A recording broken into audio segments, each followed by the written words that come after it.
When I say the names Jamie Vardy, N'Golo Kante, and Riyad Mahrez, you know exactly what I am talking about. Leicester City and their unbelievable story. There was a time, a split second in Premier League history, so to say, where anything was possible, and Leicester City won that Premier League title. And Jamie Vardy played a massive role in it. And again, he has done the same. They were down in the championship. He went down with them. Now on 97 points, the man has managed to score 18 goals to bring them back into Premier League football. You need to build him a statue. Leicester City, we're going to be rebuilding you.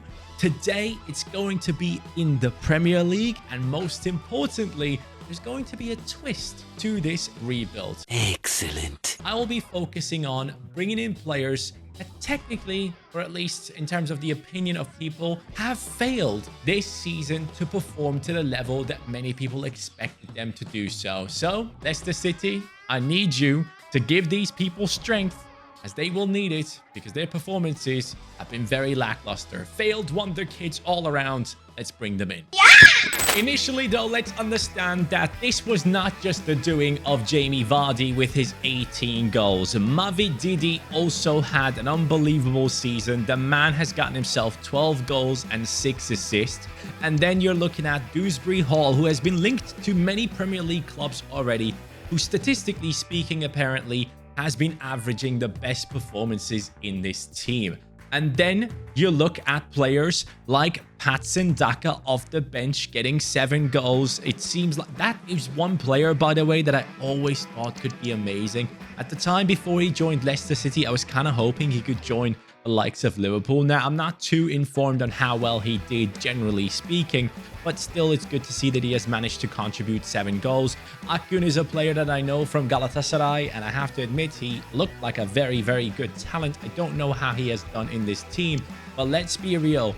This kid, Otavo, who joined them from Sporting, looks unreal. He has 13 assists this season, has contributed so much to what Leicester City is doing. So much love to all these players. Maybe I'll keep some of these guys around as much as I can, but mainly the transfers that I want to bring in, we got to talk a lot about them and maybe speak some harsh truth or be completely wrong. You guys can let me know in the comments. Starting off with Jesper Lindstrøm, who moved from Eintracht Frankfurt to Napoli, a man that was looking incredible in that Eintracht squad at times, who managed to get 20 goal contributions for them in about 60 games.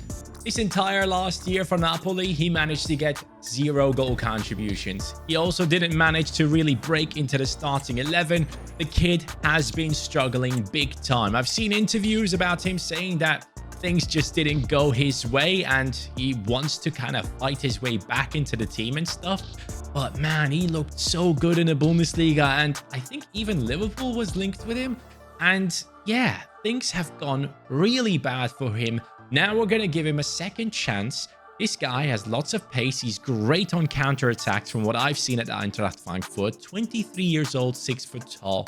There should be a second opportunity given to this kid at a different team, and maybe he breaks through in this squad. Lindstrøm, welcome and good luck. You are the first failed Wonderkid / transfer to walk into this team from the 2024 season. I mean, is there a bigger case than this one this season? Arnau Martínez. Initially in FC24, he starts off with an 80 rating, a massive upgrade, becomes one of the highest potential right backs in the game. So many people expecting him to become an unreal player.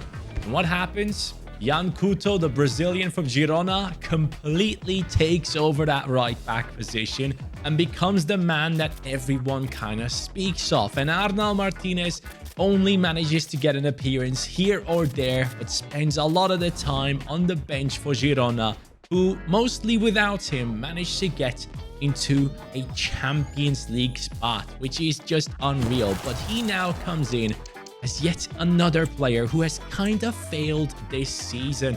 A lot more people were expecting so much out of this guy, but it just didn't come out this season, which is a shame. Whipped pass, jockey, the man on the other side, the left back position, Gutierrez, has done so freaking well as well, alongside Yan Couto. people kind of forgot about Arnau Martínez. So it's going to be interesting to see what happens with him next season. Maybe Jan Couto gets picked up for a huge amount of money. I don't even know if he's loaned in or a permanent deal at Girona, but there could be a future for Martínez at Girona again. It just didn't work out this season. Axel Disasi, I'm sorry to do this to you, but in my opinion, when you joined Chelsea, I was just sat there thinking, why? They don't need another one, and they did get another one. Disasi's performances, I think you can best sum it up. Out of the 31 games he has played starting for Chelsea, I would say there were maybe 4 or 5 decent performances, but too many times he has been found out, just like his other colleagues in the team. Let's be honest, Chelsea, generally speaking, haven't been great, and it honestly pains me to take away some of these amazing performing players from Leicester who have gotten promotion out of the team for these failed Wonderkids and transfers of 2024, but it just makes sense. The guy has been given a 79 rating, has decent potential, came into this Chelsea squad. People thought maybe he can be the one.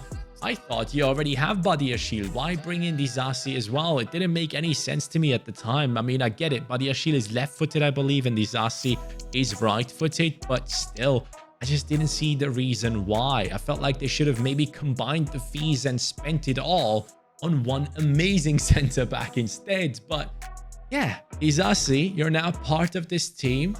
We're gonna give you a second chance.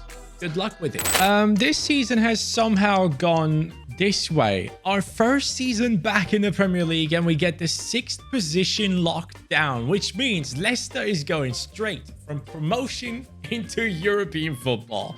That is already better than the one we have done with Ipswich. No dig, just stating facts. We are in that 6th position, and I gotta say, I did not see that coming at all. And honestly, next season it might be worse, but let's see who has done things here. Jamie Vardy down to a 70 rating. He is retiring at the end of this season.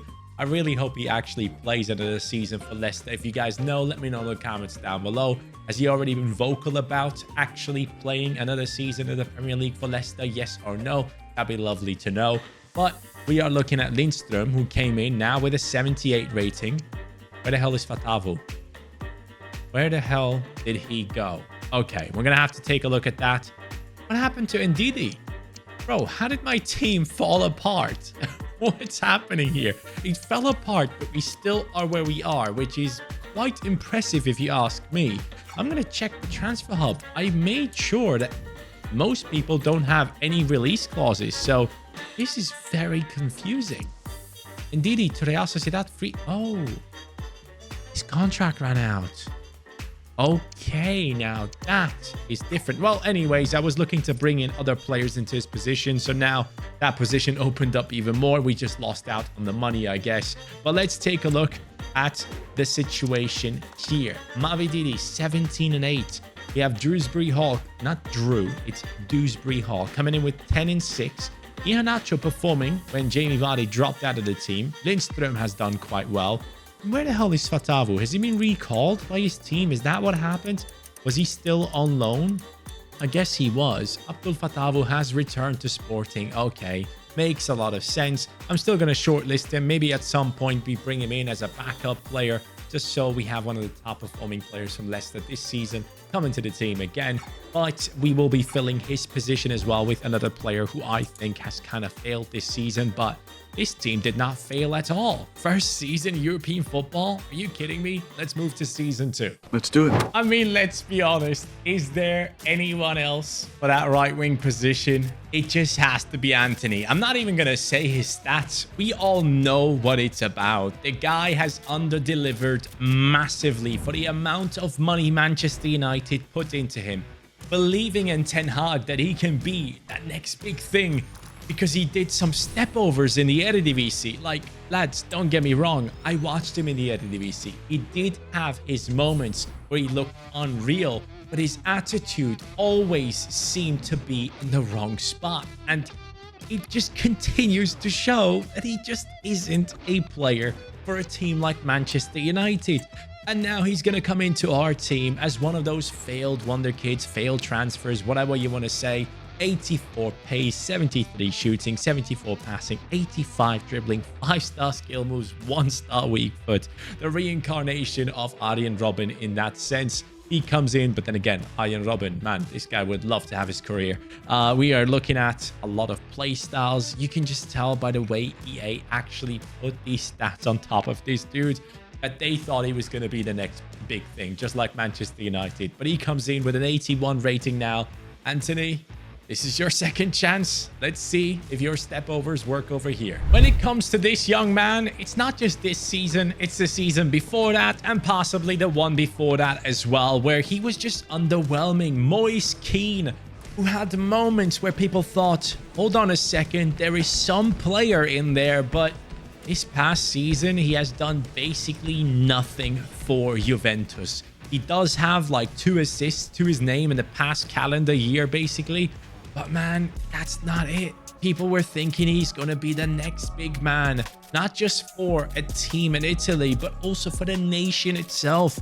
And that just didn't work out. I mean, we all saw him play at Everton at one point as well. People thought, oh, this is going to be the spot where he can actually now flourish and everything. But that didn't work out either, right? I believe he was at Everton. Am I saying this wrong? No, he was at Everton. Of course he was. But yeah, things didn't work out. Moise Kean, good luck to you in this team now. I mean, you have some big footsteps to follow with Jamie Vardy's performances. So good luck to you. Returning into Premier League as well now, as he did play for Everton. A second chance. Good luck. Hope it works out for you. I need money for the CDM position now, though. Give me the money. As a Liverpool and Bayern supporter, I can only tell you this. Ryan Gravenberch has not worked out for either of them. It's a shame to say, it's a shame to admit, but I have to say, this guy was given the highest potential by people watching him play for years. At Ajax, he had shown glimpses of what an incredible player he can be. But we have seen that with Antony as well. And it seems like a lot of times it just doesn't translate to the more competitive leagues. And Gravenberch might just be one of those players. Playing for Liverpool this season, in my opinion, he had, what, 2, 3 good performances. And we needed someone in that midfield to help us out and be that transitional player, taking the ball from defense into offense, dribble past people. But too many times it just seemed like he didn't have the confidence. He didn't have, you know, that, how can I say this? Like that strength, that power, that tenacity, I should say, in that midfield to showcase his abilities. Sometimes it just came across too timid. And now he's going to come into this center midfield position for us. Gravenberch, this is a chance for you.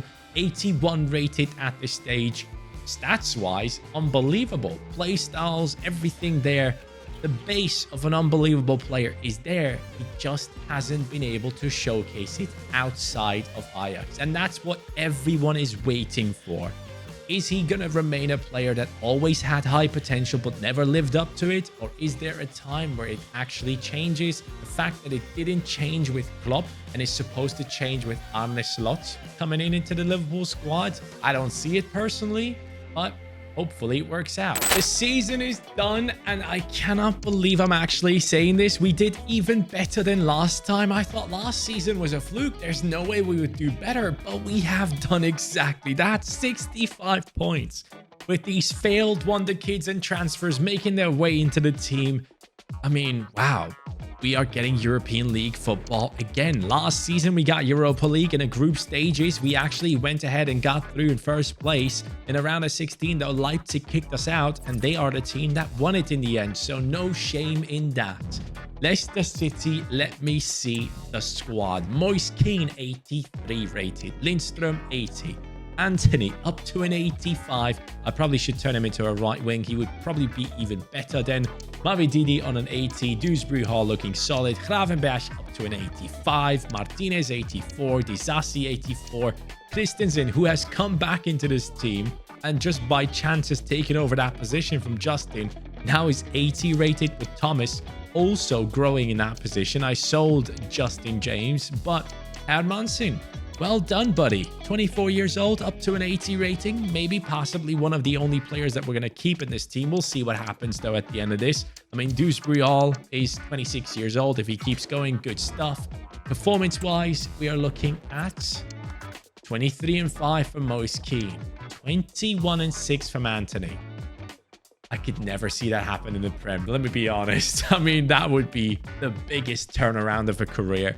Mavididi, 13-7. Gravenberch, 8-5. Enjoying his time at Leicester. And Lindstrøm getting 13 goal contributions as well. This was an amazing season. Let's keep it up and bring in even better players. That failed. You know, this one might feel a bit harsh, but let's be real. Ansu Fati was expected to be one of the best talents in world football. And at this stage of his career, people thought he would be banging in goals, getting assists for fun. He joined Brighton and nothing really happened. He didn't get that consistent play time. He did have a few moments here and there, but it's just not reaching that level of expectation. So Ansu Fati at Barca, you kept getting injured. At Brighton, you joined and didn't really get that consistent play time. Now it's the time for you to shine in this squad as a left winger. 93 pace, 78 shooting, 83 dribbling, 4-star, 4-star, plenty of play styles. Generally speaking, such an exciting player that still has time to turn things around and hopefully can avoid injuries. They have been very, very harsh on him. So Ansu Fati, I hope it works out for you in this Leicester squad, not just for you, but also for us. Don't let us down. I don't know what that glitch is on screen right next to my camera just saying Ans for Hub, but lads, this is Fabiano Parisi, a very talented left back or fullback, I should say, that generally speaking is an exciting player, a player that many people thought, oh, started off well into the season, he's going to keep that position. Well, no, that's not how it went. Why is it glitching? What's going on with my game? I'll just leave him on the screen like that. Who cares? Fabiano Parisi joins us, as you can visibly see there. He comes in with 84 pace, 75 passing, 82 dribbling, rapid play style. And the reason why I'm kind of saying he failed this season is because he initially started off well, but then a 31-year-old Cristiano Biraghi has taken over his position and Parisi hasn't played as much, as consistent. There aren't that many great left backs in the game, so this is the choice we're making, and he is very visible at the top. Another season has come to an end. Let's check out how Leicester has done. We won the Prem. We have won the Prem. 80 points on Leicester City. 2 points ahead of Liverpool. 4 ahead of Manchester City. Arsenal outside of the top 4. What happened there? Well, lads, take a look at the squad. Moise Kean, 86. Lindstrøm, 85. Antony, 88. Ansu Fati, 84 rated. Our left back has come in and rocked it instantly. The rest of the team looks very good. We just need to find another centre back. I gotta be honest, the search for a failed Wonderkids / transfer for centre back hasn't been easy so far. So we'll see what happens there. I mean, Disasi was quite an obvious one. I could bring in Badiashile, but that would be too easy. I'm still looking, and I have one player in mind that would be perfect for this. But yeah, very, very good stuff here. How did this team win the title? Let's see who scored them goals. Antony, 36-5. That is worthy of his transfer value to Manchester United. Those types of performances, unbelievable. Mavididi has played so many games because Ansu Fati again was injured for a big part of the season, just so you know. So it's good that we had him on the bench, something that you guys know I struggle with all the time. But we also have had others performing. Gravenberch, 14 assists. Dewsbury Hall as the captain, still performing really well. Outstanding stuff from the Leicester team. I didn't feel like we had a high enough rating to pull this off, but we did. We are now a Champions League club and Premier League winners. Because I'm amazing. Another player that was at Bayern Munich and moved on to a different team, Tanguy Nianzou. A player that a lot of people thought had that special thing in him as a centre-back, a French centre-back. We all know those tend to be turning out to be incredible. And he is someone that didn't really do well at all. In his new team, Sevilla, his performances have been very lackluster. throughout the entire season or throughout the entire last year, he has gotten only 3 starts for the team and has been subbed on 8 times. Now, at this stage, he will be joining us and getting a second chance alongside Disasi, a French centre-back partnership. Hopefully this time it works out for him. 6'3" tall, 24 years old. At Bayern, it didn't work. At Sevilla, it doesn't seem like it's working. Let's try Leicester. Well, Real Madrid, as you can see, has kicked us out of the Champions League semi-final. That's how far we made it. I am impressed. And in the league, things are looking okay. I mean, we did win the league last season, but it seems like the additional Champions League stress has kind of taken a toll on this team, getting us 77 points this time around, 10 points behind Liverpool. But the addition of Nianzou hopefully has been a good one. He's now on an 85 rating, which is good. The rest of the team looks ridiculous. Antony on a 92, but injured. But the fact that he's at 92 now, wow, he could actually feel incredible in game. We'll see how that goes. The rest of the team, everyone is world class. Dewsbury Hall, one of the only ones alongside Hermansen who has survived in this squad. I mean, when it comes to the goalkeeper position, I probably would have gone like possibly Bazunu. I think he had some absolute howlers for Southampton in this season. So if you guys are wondering who I would have brought in, it would have been Bazunu. And there is one player I kind of really want to bring into this squad because he has failed terribly.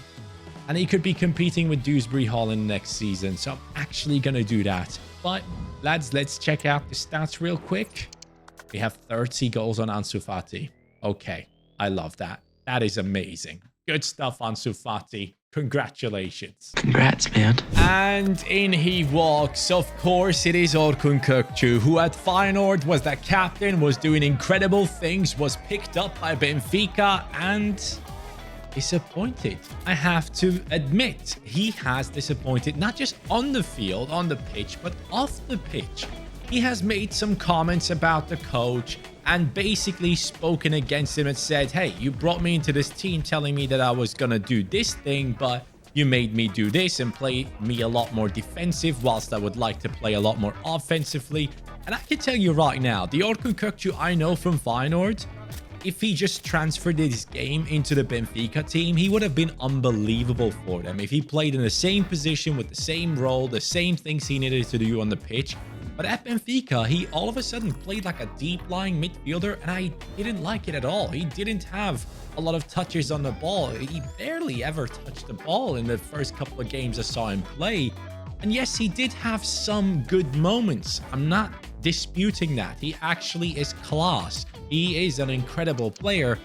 But technically speaking, I think we have to agree that this was a transfer that kind of failed. So Kökü is going to be joining us now as an 86 rated player. I wonder what's going to happen with him. I hope it works out at Benfica because he is still an unbelievable player in my opinion that still has so much potential. So hopefully it does work out in the end. But for now, he is in this team. And I would say rightfully so. Well, off we go on to another journey in the Champions League. First, we beat Inter in around the 16, and now we have beaten the likes of Barcelona, only to play against Real Sociedad and beat them 7-3 on aggregate in a semi-final. This Leicester City team knows how to get the job done, and I think he might be up for a double. Genuinely, let's take a quick look at it. Standings in the Premier League, how is it looking?